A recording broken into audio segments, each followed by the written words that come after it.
I would like to give you an economics lesson, and it's about externalities. And you may have heard about externalities in your high school or college economics course, and what externalities is basically just a socialist creation of academia and socialists to co-opt or corrupt economics as a study. And what the concept of an externality is, I go and I start a factory, and I make widgets, and in my pricing mechanism I look at what is only considered accounting costs. I say, well, okay, I got to pay for labor, I got to pay for raw materials, and then I charge a certain amount for my product.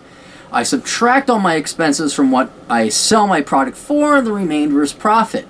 Well, a bunch of communist, inept, incapable, incompetent economists who would never get employed in the real world came up with the concept of externalities. There are social and environmental costs for you producing that widget. So, say I produce the widget and I dump all the toxic waste into the nearby river and it kills the fisheries down the road. Now, is that possible? Of course, yes. But only academians would dare to think they could actually come up with an accounting system to precisely and exactly measure the cost of that external cost, the externality.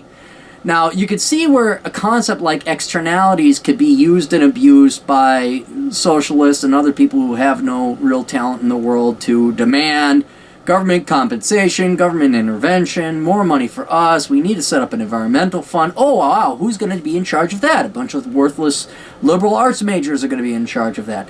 So that's the concept of externalities. But one of the more common externalities that you hear of would be something like secondhand smoke, where, and you could think, let's say don't debate the merits of whether secondhand smoke actually is bad or not. Let's just assume it is, just for the sake of argument.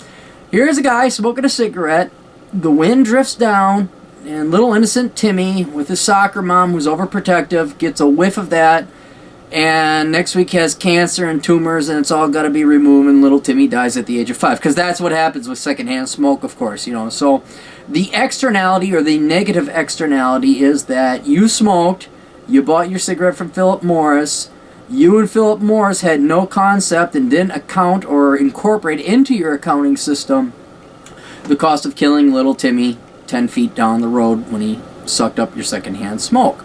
Well, if we're going to go that route of negative externalities, I have something that I'd like to bring up as a negative externality, and that is skinny jeans. I know it's cool with all the people who think they're cool, but they're not, like hipsters and OWS types. And skinny, that's all the rage now, skinny jeans.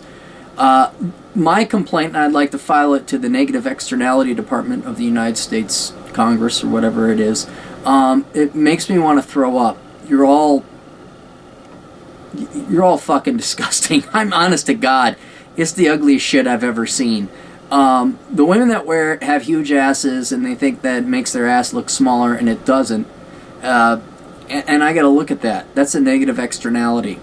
And then the guys are even worse. I mean, you OWS hipster types, my gosh, if it comes to a shit hits the fan scenario, I'm not going after communists or liberals or anything. I'm going after you guys who are wearing skinny jeans. Why are you doing that to society? Why are you forcing the rest of us to look at this?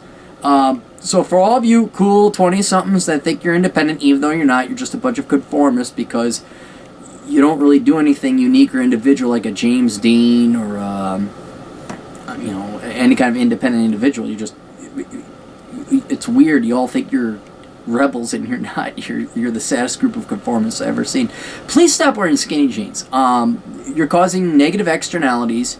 You're making us throw up. You're making us, kind of like, and just be nice. Maybe New Year's resolution. New Year's resolution.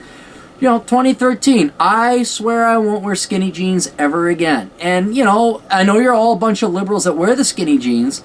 So, you like to think of everybody else. You don't want to offend anyone because I know you don't like being offended by anything. So, perhaps we could just put skinny jeans into the dustbin of history circa 2010, 2012. And, put the tombstone on it on 2013.